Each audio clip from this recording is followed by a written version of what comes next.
Sir Jaganmohan Reddy గారు ఎన్నో కేసుల్లో బెయిల్ మీద ఎన్నో సంవత్సరాల నుంచి ఉండడం మనం చూస్తున్నాం సార్. అయితే ఇప్పుడు ఆయన బెయిల్ క్యాన్సెల్ అయ్యే అవకాశం ఉంది. సుప్రీం కోర్ట్ ఆయన బెయిల్‌ని క్యాన్సెల్ చేసే ఛాన్సెస్ కనిపిస్తున్నాయని చెప్పేసి వార్తలు వినిపిస్తున్నాయి సార్.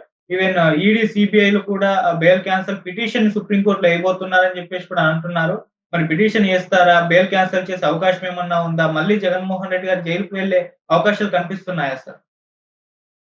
ఒక్కొక్కసారి రాజకీయాల్లో ఎలా ఉంటదంటే, చాలా చిన్న తప్పు కూడా పెద్ద స్థాయిలో పరిణమిస్తది. మనకు తెలుసు కేసీఆర్‌కి మంత్రి పదవి ఇచ్చుంటే అసలు తెలంగాణ మూవ్‌మెంట్ లేదని చాలా మంది చెప్తారు. ఎందుకంటే చంద్రబాబు గారిని కేసీఆర్‌కి మంత్రి పదవి ఇచ్చుంటే ఆయన బయటికెళ్ళి టీఆర్ఎస్ పెట్టే పరిస్థితి లేదు. ప్రత్యేక తెలంగాణ ఉద్యమం జరిగేదే కాదని. అట్లాగే జగన్ కూడా ఒక పెద్ద తప్పు ఏంది అంటే రఘురామకృష్ణరాజుని వేధించడం. రఘురామకృష్ణరాజు మీద రాజద్రోహ చట్టం పెట్టి సిఐడి ద్వారా వేధించడం అనేది జగన్ చేసిన తప్పు.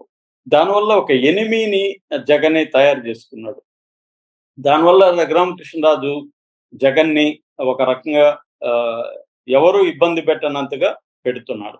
మామూలుగా పబ్లిక్ లైఫ్‌లో జగన్‌ని రోజు వచ్చి జగన్ మీద వీడియోలు చేయడం, జగన్‌ని అవహేళన పరచడం, జగన్‌ని చాలా తక్కువ స్థాయిలో డీల్ చేసి నీ వల్ల అయితే నన్నేమైనా చేసుకో అని ఒక ఛాలెంజ్ విసిరినా జగన్ ఏం చేయలేని పరిస్థితిలోకి జగన్ వెళ్ళిపోయాడు.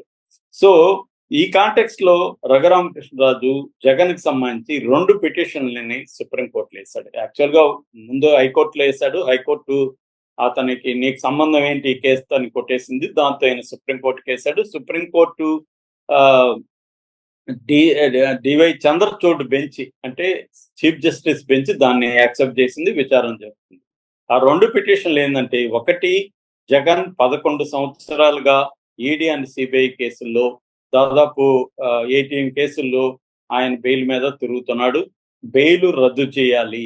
ఎందుకంటే అతను సాక్షుల్ని బెదిరిస్తున్నాడు. అప్పట్లో అయితే అధికారంలో ఉన్నప్పుడు కాబట్టి అధికారంలో ఉన్నాడు. సాక్షుల్ని బెదిరిస్తున్నాడు. సాక్ష్యాధారాలను తారుమారు చేస్తాడు. కోర్టుకి హాజరు కావట్లేదు. ఈ కేసు ముందుకు పోవట్లేదు. అందుకని బెయిల్ రద్దు చేసి ఆయన కేసుని త్వరగా తీర్చండి సుప్రీంకోర్టు ఆమోదించింది. ఎందుకంటే అనేక సార్లు సుప్రీంకోర్టే ప్రజా ప్రతినిధుల మీద ఉన్న కేసుల్ని త్వరితగతిన ముగించాలని హైకోర్టులకి సుప్రీంకోర్టే గైడ్ లైన్స్ పాస్ చేసింది. అలాంటప్పుడు 11 నెలలుగా బెయిల్ మీద ఉండి ఈ కేసులు ముందుకి వెనక్కి వెళ్లకుండా ఉంటే సుప్రీంకోర్టు ఖచ్చితంగా దాని మీద దృష్టి సారించాల్సిన అవసరం అయితే ఉంటది. ఎందుకు జగన్ మీద ఈ 11 ఏళ్లుగా ముందుకు వెనక్కి వెళ్ళలేదంటే కారణం మోడీకి అనుకూలంగా ఉంటే వాళ్ళను తను జాగ్రత్తగా కాపాడుకుంటాడు మోడీకి ఇబ్బందిగా ఎవరైనా ఉంటే వాళ్ళని జైలుకి పంపిస్తాడు. వాళ్ళ మీద ఈడీలు, సిబిఐలు బయటకు వస్తాయి. అయితే జగన్ మీద మోడీకి ఉన్న అండర్స్టాండింగ్ ఏంటంటే జగన్ కంప్లీట్ ఫ్రీడమ్ ఇస్తే ఇతను ఎదురు తిరగదు. సో సుప్రీం కోర్టులో రఘురామకృష్ణరాజు 2 పిటిషన్లు వేశాడు. ఒకటి ఈ బెయిల్ ని రద్దు చేయమని, 2 ఈ కేసుని ఆంధ్రప్రదేశ్ హైకోర్టు నుంచి తెలంగాణ హైకోర్టు నుంచి వేరే రాష్ట్రానికి మార్చమని కూడా ఆయన పిటిషన్ వేశాడు. అయితే మొన్నటి వరకు చీఫ్ జస్టిస్ కింద ఇది బెంచ్ లో ఉన్నింది. ఇప్పుడు justice Sanjay Khanna chief justice అయ్యారు. సో ఆయన వచ్చిన తర్వాత దీన్ని జస్టిస్ ఓకా బెంచ్ కి ఇచ్చారనమాట.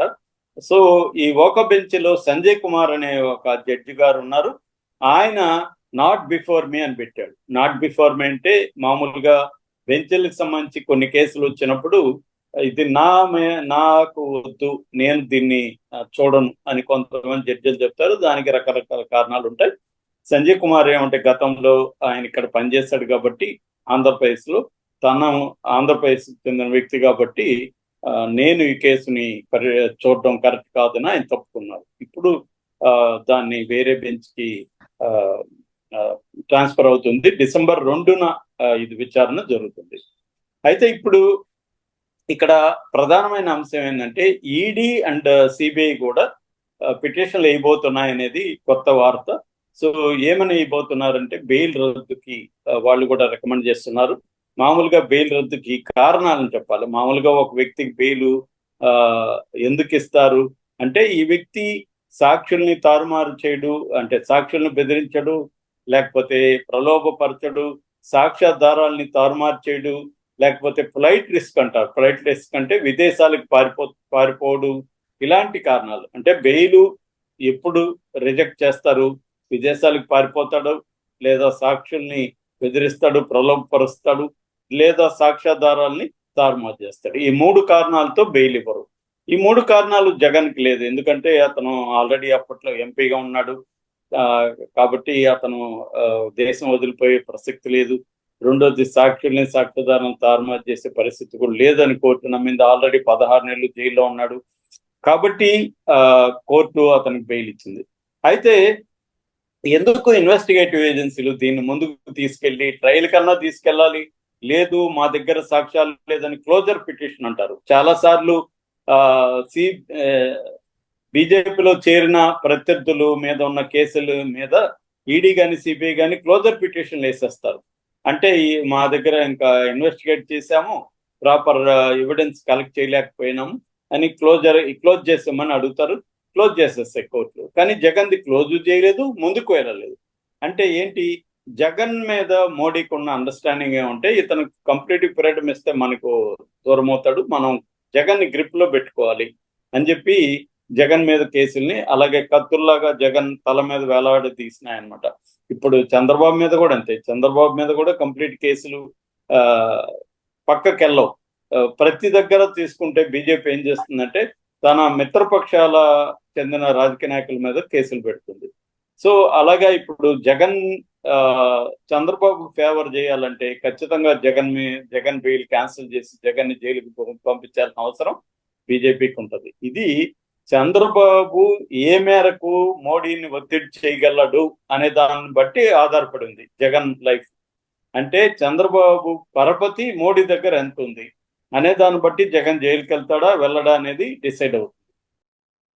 సుప్రీంకోర్టు ఆమోదించింది. ఎందుకంటే అనేక సార్లు సుప్రీంకోర్టే ప్రజా ప్రతినిధుల మీద ఉన్న కేసుల్ని త్వరితగతిన ముగించాలని హైకోర్టులకి సుప్రీంకోర్టే గైడ్ లైన్స్ పాస్ చేసింది. అలాంటప్పుడు 11 నెలలుగా బెయిల్ మీద ఉండి ఈ కేసులు ముందుకి వెనక్కి వెళ్లకుండా ఉంటే సుప్రీంకోర్టు ఖచ్చితంగా దాని మీద దృష్టి సారించాల్సిన అవసరం అయితే ఉంటది. ఎందుకు జగన్ మీద ఈ 11 ఏళ్లుగా ముందుకు వెనక్కి వెళ్ళలేదంటే కారణం మోడీకి అనుకూలంగా ఉంటే వాళ్లను తను జాగ్రత్తగా కాపాడుకుంటాడు.